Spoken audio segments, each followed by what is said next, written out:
Lore 1068 Illogical Details Bahasa Indonesia. Chapter 1068 Detail yang tidak logis. Yang mana yang Grosele? Dalam mimpi, Leonard menatap kosong ke depan. Di sana terdapat api unggun besar, dan lebih dari 10 raksasa berskin abu-abu kebiruan, bermata satu, yang tampak tidak berbeda satu sama lain. Sejujurnya, aku tidak akan bisa mengenalinya tanpa kemampuan faceless. Bagiku, tanpa usia, gaya rambut, tinggi badan, bekas luka, pakaian, dan kedewasaan mereka, semua raksasa terlihat sama. Klein bergumam dalam hati saat dia menatap tenang Miss Justice, seolah mengatakan bahwa ini seharusnya tidak menyulitkan seorang spektator. Audrey mengangkat tangannya dan menunjuk ke arah seorang raksasa yang sedang meneguk minuman keras. Sesekali, ia akan berteriak 2 kali untuk mengekspresikan persetujuannya. Itu Grosele. Sepertinya, dalam tradisi raksasa, bertepuk tangan bukanlah tanda pengakuan dan pujian. Sebaliknya, itu adalah raungan. Semakin keras raungan, semakin tinggi tingkat pujian. Miss Justice sekarang bertindak seperti seorang cendekiawan rakyat. Untungnya, dia hanya berteriak dan bukan menyanyi. Jika tidak, kebisingannya akan lebih parah. Jelas bahwa raksasa di sini tidak mahir dalam memodulasi suara mereka. Raungan yang tadi tidak memiliki irama. Klein mengangguk dan berkata kepada Audrey, mulai pandu dia. Saat Audrey maju, Leonard melangkah mundur. Dia mengangkat tangan kanannya dan mengusap dagunya. Katakan padaku, di zaman kedua, ras supernatural mana yang secara luas memiliki karakteristik Beyonder dari jalur Evernight? Bukankah itu serigala demonik? Klein melirik Leonard, bertanya-tanya apakah penyair itu telah terjangkit penyakit tradisional Nighthawk yang membuat ingatannya buruk.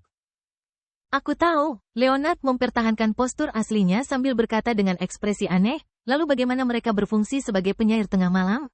Atau seharusnya aku katakan bahwa nama ramuan saat itu adalah raungan tengah malam? Tidak ada nama ramuan pada awalnya.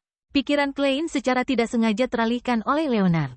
Gambar sekumpulan makhluk itu membungkuk di tanah dan melolong ke bulan muncul dalam benaknya. Dia tidak bisa menahan diri untuk bergumam, ini mungkin lebih cocok untukmu. Tidak perlu menulis puisi, sangat mudah. Sudut mulut Leonard bergerak-gerak saat dia berkata, ada berbagai jenis penyair.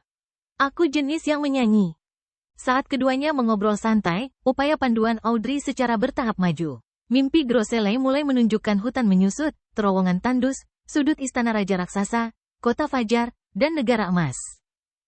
Grosele bukanlah bawahan, dewa, seperti raja raksasa, dan dia hanya bisa sesekali melihat keberadaan tingkat tinggi ini saat bertugas di hutan menyusut atau di tempat-tempat tertentu di istana raja raksasa dan jalur. Selain itu, dia tidak berani melihat mereka secara langsung, menerimanya sambil berlutut dan menundukkan kepalanya. Oleh karena itu, dia tidak bisa menghadirkan gambar raja raksasa Aurmir, ratu raksasa Omebela, dan putra sulung raja raksasa, dewa fajar, Badeil. Mereka hanya muncul sebagai potret. Demikian pula, Grosele tahu sangat sedikit rahasia. Pemahamannya tentang sejarah dan situasi di dunia ini sama sekali tidak sebanding dengan penyanyi Elvensiatas.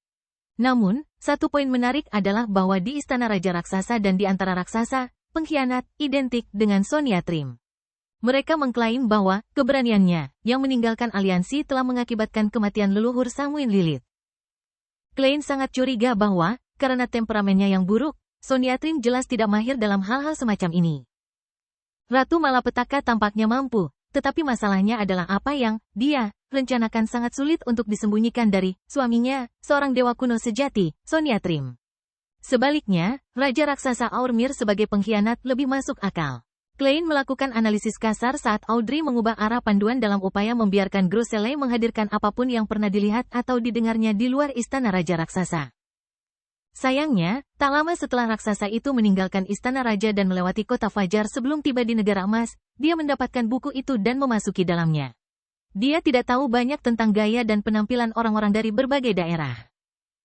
Saat ini, informasi yang paling berharga adalah bagaimana menghindari pintu depan setelah memasuki istana raja raksasa dari kota siang.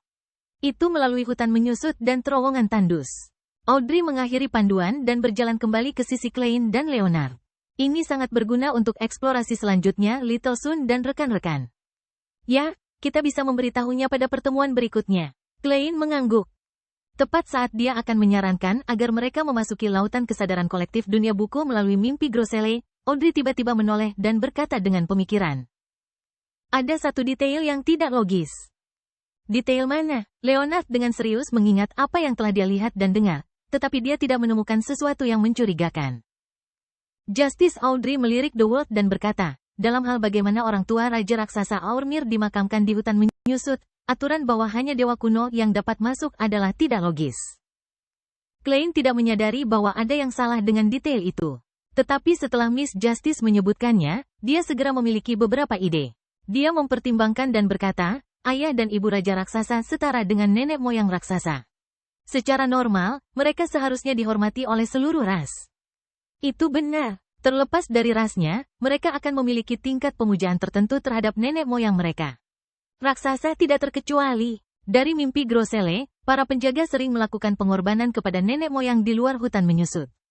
Audrey mengangguk setuju. Jika tidak ada faktor pengaruh lainnya, Raja Raksasa seharusnya sesekali mengorganisir dan menjadikannya sebagai poin untuk menghormati nenek moyang mereka alih-alih menjadikannya aturan bahwa hanya dia yang dapat masuk.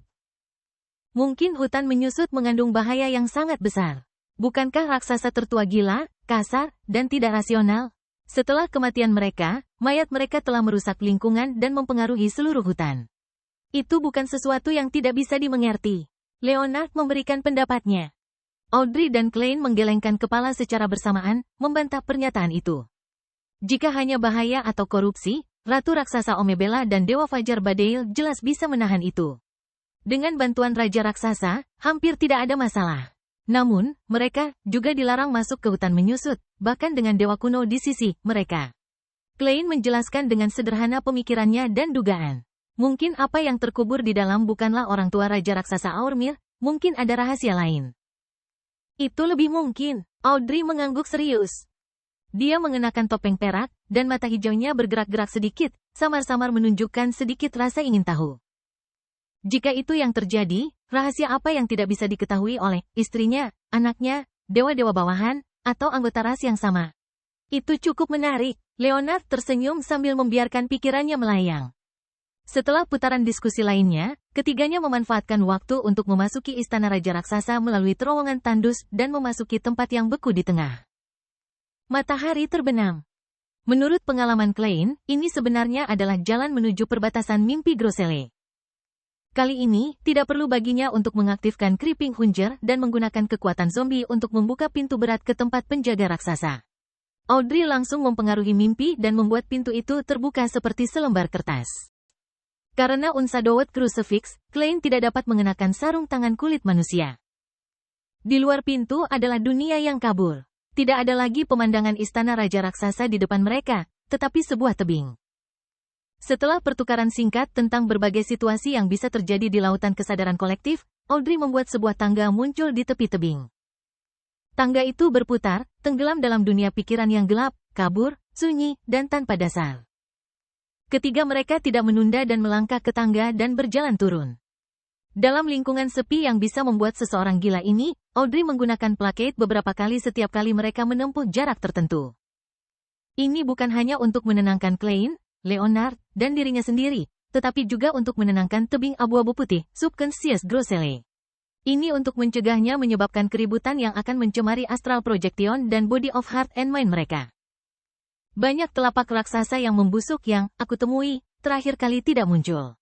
Bahkan perasaan kesepian, keheningan, dan ketidakberdayaan yang tak tertahankan tidak terasa begitu menakutkan berkat bisa berbicara satu sama lain. Ini adalah dunia pikiran. Domain kesadaran memang berbeda dari yang lain. Leonard melihat sekeliling seolah ingin menggunakan beberapa puisi untuk mengekspresikan perasaannya, tetapi akhirnya memilih untuk menyerah. Jika ini adalah misi lain di tempat lain, Klein mungkin akan meminta penyair tersayangnya untuk tetap diam, tetapi di sini, dia merasa bahwa baik bagi Leonard untuk mengatakan sesuatu, apapun. Audrey tidak menolak pertukaran itu dan berkata dengan serius, itulah esensi dari lingkungan yang bisa kita rasakan. Tebing, jurang, dan dunia kabur adalah refleksi dari subconscious kita. Jika itu adalah ras lain, mungkin tidak akan seperti itu. Aku sekarang menemukan psikologi cukup menarik, kata Leonard dengan minat setelah mendengar itu. Klein meliriknya dan menahan dorongan untuk mengatakan bahwa, dengan kepribadian dan kebiasaannya, dia benar-benar tidak cocok dengan jalur spektator. Dalam pertukaran ini, ketiganya kehilangan jejak waktu hingga akhirnya menginjak tanah yang kokoh tetapi kabur. Melihat ke atas, mereka bisa melihat bayangan yang bergelombang. Mereka bertumpuk dan membentuk lautan ilusi. Klein, Leonard, dan Audrey hendak melangkah maju ketika sebuah sumber air tiba-tiba meluap. Sebuah sosok yang agak kabur muncul dari dalamnya. Itu adalah raksasa abu-abu biru setinggi 6 hingga 7 meter. Dadanya tertutup sisik naga, dan terdapat berbagai pola, simbol, dan label yang tidak dapat dijelaskan melebihi apa yang dianggap sebagai bahasa normal. Mata vertikal tunggalnya dipenuhi dengan pembuluh darah yang memancarkan aura kekerasan yang tidak bisa disembunyikan. Ada petunjuk yang jelas tentang kehancuran saat ia menggerogoti kaki manusia yang berdarah. Ini adalah raksasa tingkat demigod. Dia adalah proyeksi yang tersisa di lautan kesadaran kolektif. Mungkin itu adalah pertemuan nyata dengan seorang manusia atau nenek moyang ras lain, atau mungkin itu adalah sesuatu yang Grosele dan raksasa lainnya dengar. Begitu dia muncul, kegilaan menyebar menuju Klein dan kawan-kawan seperti wabah yang bisa menginfeksi mereka. Ini adalah dunia yang langsung bersentuhan dengan pikiran dan kesadaran seseorang. SakuraNovel.id